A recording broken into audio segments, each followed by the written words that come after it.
आपको बताने की लिखा है एक एपी का मतलब वही समांतर श्रेणी ना, एक समांतर श्रेणी के यमवें पद का n गुना, क्वेश्चन दूसरा भी बन सकता है n गुना का भी, आप ध्यान देंगे यमवें पद का m गुना और nवें पद का n गुना गुने के बराबर है, मतलब दोनों आपस में बराबर है, तो सिद्ध कीजिए कि m प्लस n वहां पर 0 है। इंपॉर्टेंट बात क्या है, ये सवाल चेंज करेगा और आपको चेंज करके भी लगा लेना चाहिए कि जहां m और n का मामला है वहां p और q भी दे सकता है, क्योंकि जो परीक्षा होती है उसमें थोड़ा सा चेंज करेगा ताकि किताब में ना मिले।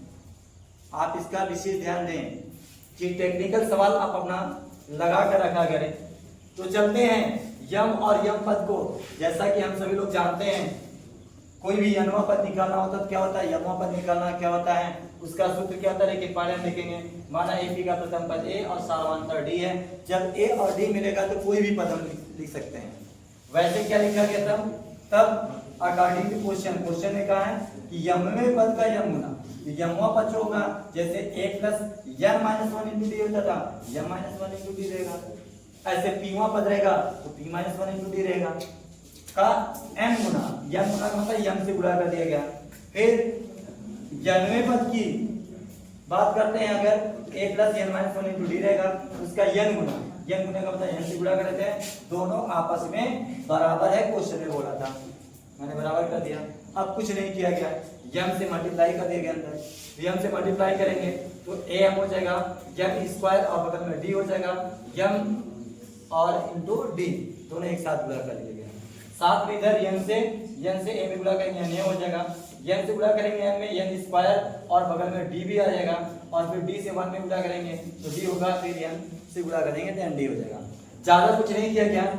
इस a वाले को जब बाएं तरफ लाएंगे देखिए माइनस कर दिया गया, इसी n और a को जब आप a की तरफ लाएंगे तो माइनस कर दिया गया, बाकी इसको देखिए दाहिने तरफ किया गया, यम को तो प्लस हो गया, और बाकी आपका यन डी बगल में था उसको उसी तरफ लिखा गया है, चिन्ह नहीं बदलेगा, ये इधर से जाएगा तो माइनस हुआ है, यन स्क्वायर आपका डी प्लस में उसी तरफ लिखा गया, पक्षांतर किया गया।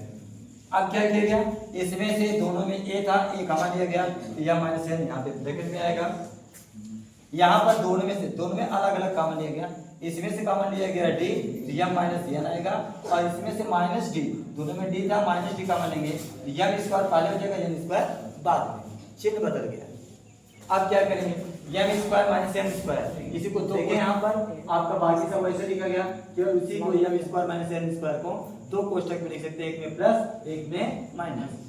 अब क्या किया गया है, यहाँ इंपॉर्टेंट बात है, यम माइनस n यहाँ पे वैसे लिखा गया है, ये d जो था दोनों में था वो d का मान लिया गया है, यम माइनस n यहाँ पर भी है, यम माइनस n यहाँ पर भी है, दोनों में से यम माइनस n भी कॉमन हुआ है, तो जब इसमें पूरा कॉमन हो गया यहाँ पर 1 बचेगा, माइनस हो गया।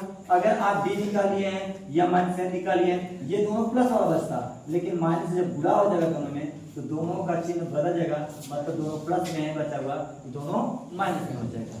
बाकी अब आपका a बराबर पूछेंगे ये जाकर अपॉन में होगा, यम माइनस n को काट देगा, बचेगा d और यम 1 माइनस यम माइनस n जो यहाँ पे लिखा गया, a का मान निकल गया। अब क्वेश्चन में क्या था, क्वेश्चन में कहा था कि सिद्ध कीजिए यम प्लस यनवा पद, तो अब हम क्या करेंगे, अपना पुनः उसी एपी का यम प्लस यनवा पद ज्ञात करेंगे। तो जहां पर यम होता था वहां पर यम प्लस यन हो जाएगा, मतलब a plus M plus N minus 1 into D. जहां पर यन होता था वहां पर जो भी पद निकालना उसको लिखना पड़ता है, जैसे 20वां पद निकालना था तो 20 लिखा गया था, ऐसे यम प्लस यनवा पद निकालना है यम प्लस यन लिखा गया इनके सामने, बाकी सब वैसे लिखा गया। अब हमने क्या किया है, यहाँ जो a का मान था ये टोटल उसको a के सामने लिख के रख दिया गया, बाकी इसको अंदर d से गुणा कर दिया गया, देखिए यहाँ पे आ गया। अब क्या किया गया, इसको भी d से गुणा कर दिया, d वन जा d और m इंटू डी और n माइनस, मतलब सबका d से गुणा कर दिया गया। अब b को देखेंगे, d में से घटा देंगे 0 हो जाएगा, यम b को यम b से घटा देंगे, प्लस माइनस है सब आपका कट जाएगा, आंसर आपका 0 आएगा। और यही सिद्ध करना था, यही आपका क्या हो गया प्रूव हो गया। कभी कभी सिद्ध करने के लिए देगा और तो कभी कभी क्या देगा, कभी कभी मान निकालने के लिए दे सकता है। ये दोनों टाइप का हो सकता है, आप इसको ध्यान देंगे। जैसे भी होगा आप वैसे उसको सॉल्व करेंगे। अगर सिद्ध करने के लिए लिखा रहेगा यहाँ प्रूफ लिख देंगे, है ना। और यदि आंसर पूछेगा तो आप आंसर वहां लिख देंगे। अगर पूछ लिया होता यम प्लस यनुमा पद ज्ञात कीजिए तो आपका 0 आता, तब भी आता। ठीक है, तो इस तरह से ये क्वेश्चन सॉल्व हुआ। Thank you for watching.